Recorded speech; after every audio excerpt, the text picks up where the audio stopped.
Hello everyone. Today I'm going to pull back the curtain on electronic boards, also known as no-nonsense exposed on so-called digital currencies.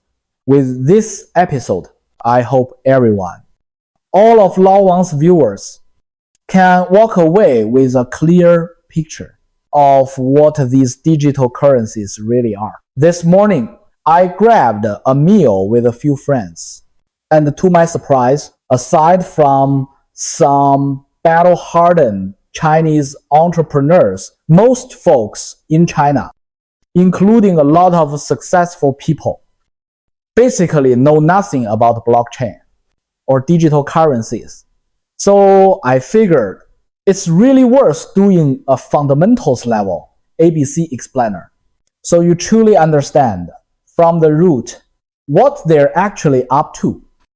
This coin, that coin, what game are they playing exactly? Let me tell you the story of the godfather of the electronic board.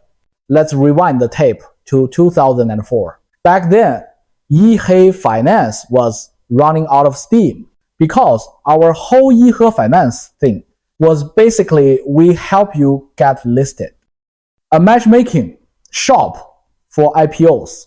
And the premise, of course, is you need companies who want that help.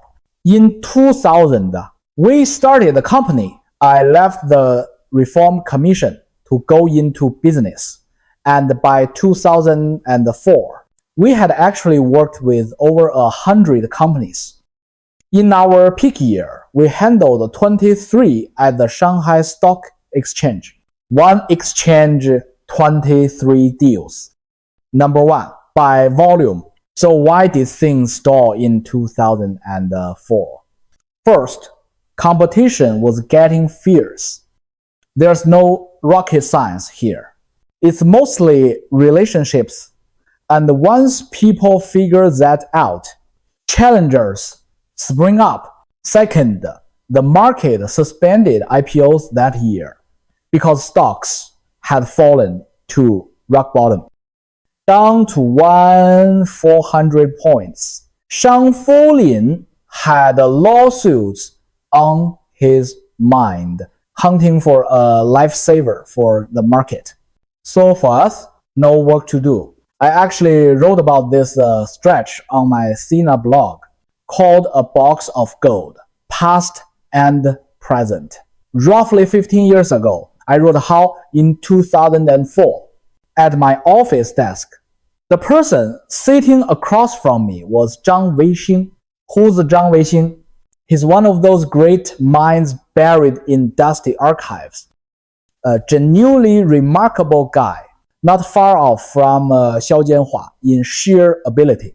He got into Peking University from Langzhou, that year's top science scholar. He enrolled at PKU, class of 88, geophysics.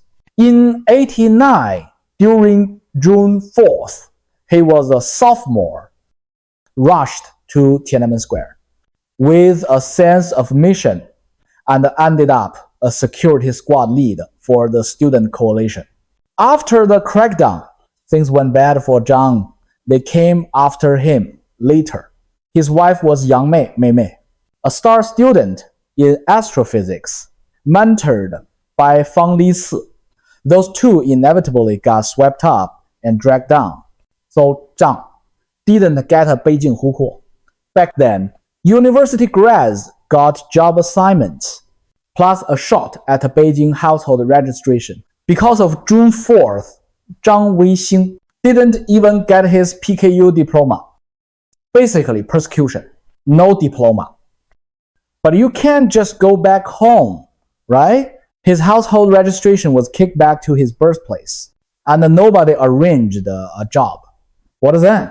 Officially left PKU without graduating. There were a lot of students like that back then. 0, 55. Because of June 4th, no diploma, no degree. Zhang drifted to Zhongguankun back when it was the Huangzhuang computer parts market, flipping RAM sticks, motherboards, that kind of thing. Selling and hustling. He made his first pot of gold. With that first bucket, the stock market had just opened up. As a brand new thing, Zhang got really into it.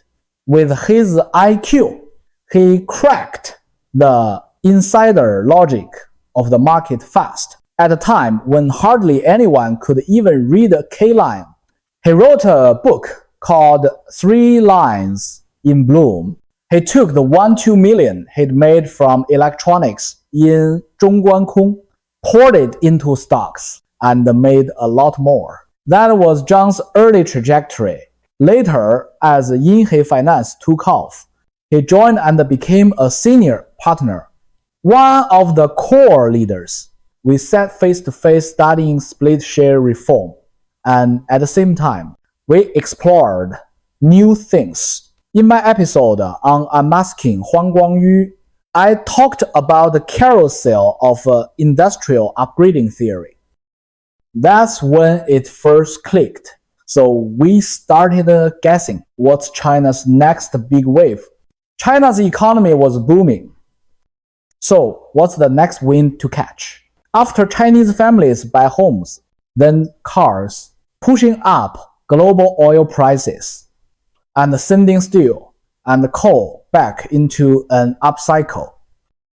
After that phase, when 1.4 billion people all want 1 or 2 cars per household, the world's auto map will be reshuffled. And then what? Our conclusion was, after that, gold, B, vice, sex, gambling, and addictions. That's the pattern when material needs are met. The appetite for stimulus and thrill steps forward. Sex means the adult industry. Gambling means pushing everything into finance. Derivatives, marketization, electronic trading, a big leap forward. We didn't know Bitcoin or blockchain then, but obviously, Bitcoin and blockchain fall squarely under gambling. It's the world's financial markets going hyperspeed, with derivatives exploding. Poison isn't just narcotics. It means addiction in the broad sense. Video games, short video apps like Douyin and TikTok. All of that is poison. A hyper-developed matrix of sex, gambling, and addiction.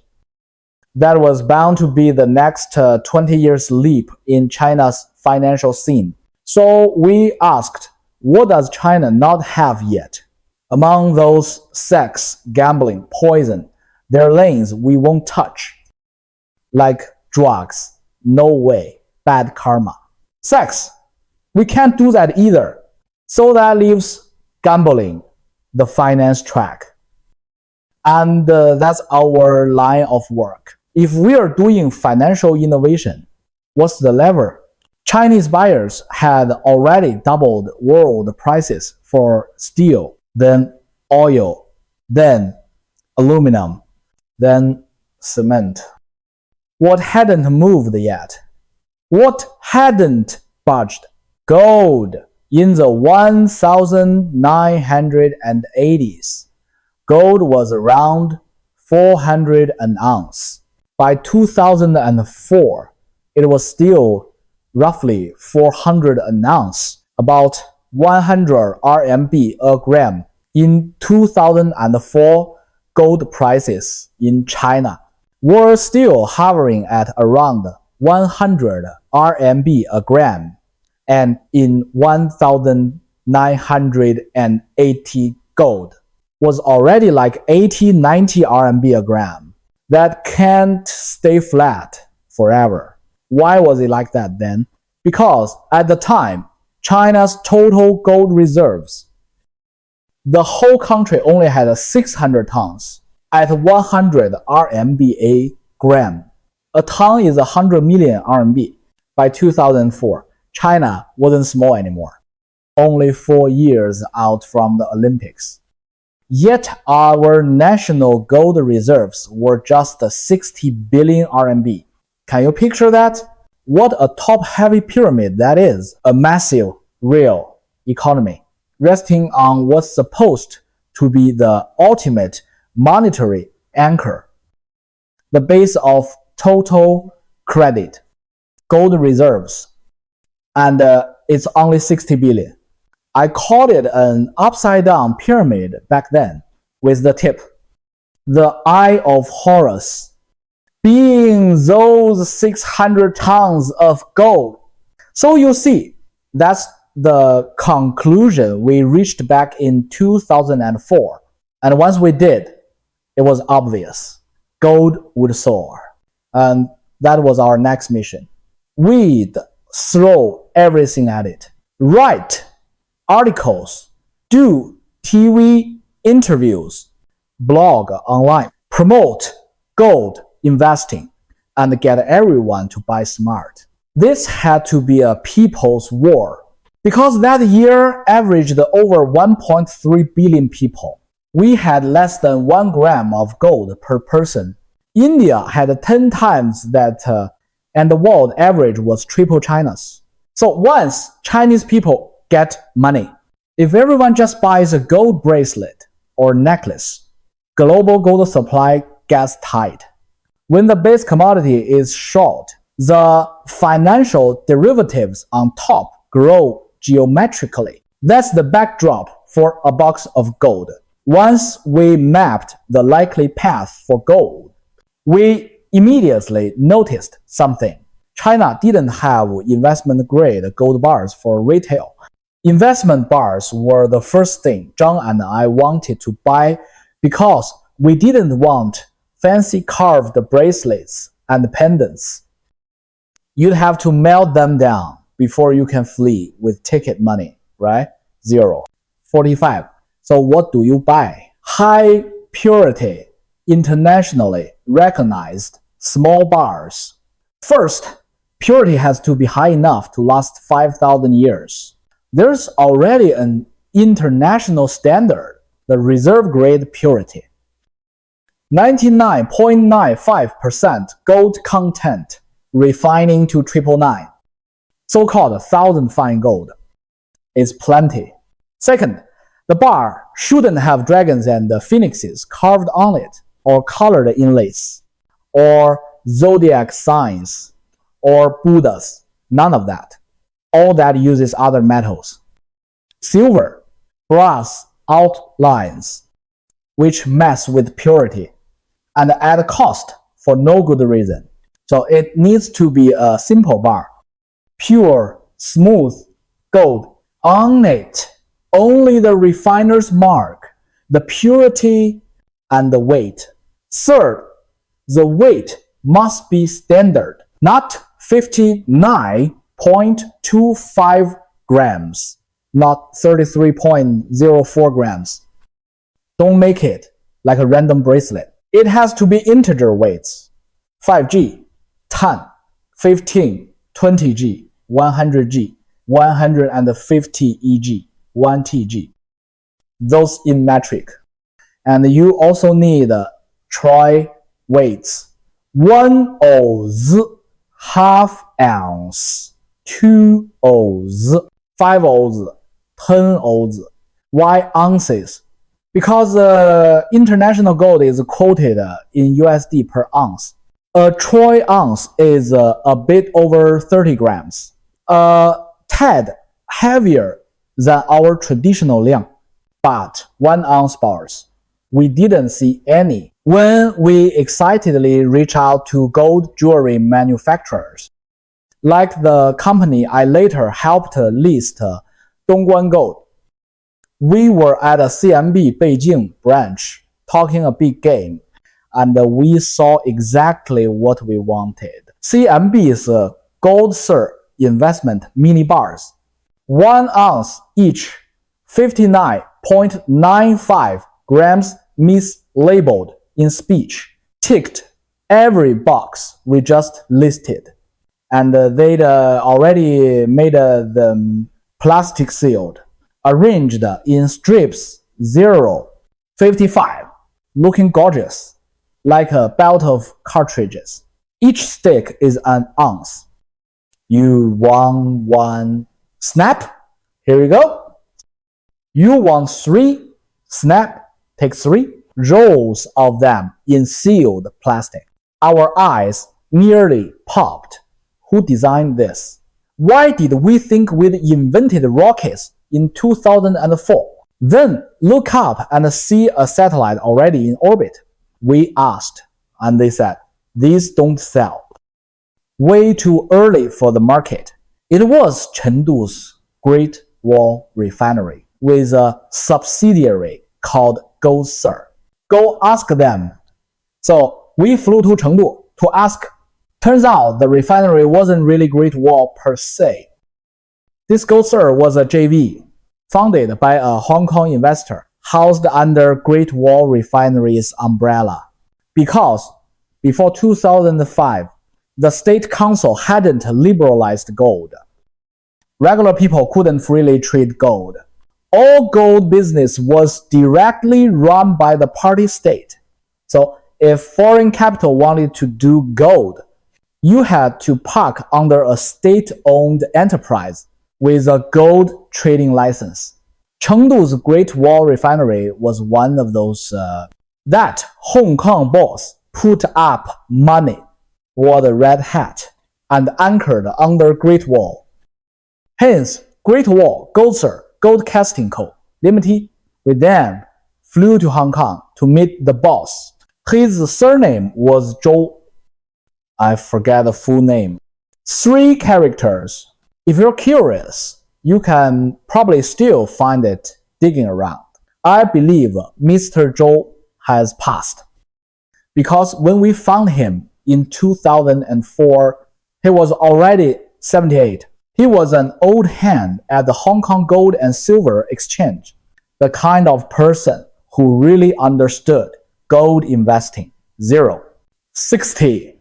Technically on par with London's major gold houses. He knew that once China had money, gold investment would follow. So he flew to Chengdu and built Gaode bars, then sold them through China Merchants Bank, thinking he'd do his business. But he was like the idol VCD story. Too early, wrong timing. And by the time we met him in 2004, he was 78, retired, calm to the point of indifference, eyes glazed with detachment. We were different, full of ambition. We learned a ton from him. What the HK Gold and Silver Exchange actually is, why it's called that, how it ties to London, who the major international bullion dealers are, how they run the book, and how the global gold price is managed. After we learned all that, John picked up a bad habit because he also told us there's this thing called an electronic board, which later became things like China Golds or CCBs, so-called paper gold electronic platforms, and later still the Tianjin Precious Metals Exchange. All of it comes from this lineage. After he told us, we spent a modest amount of money and bought the electronic board software on CD. Really not that much.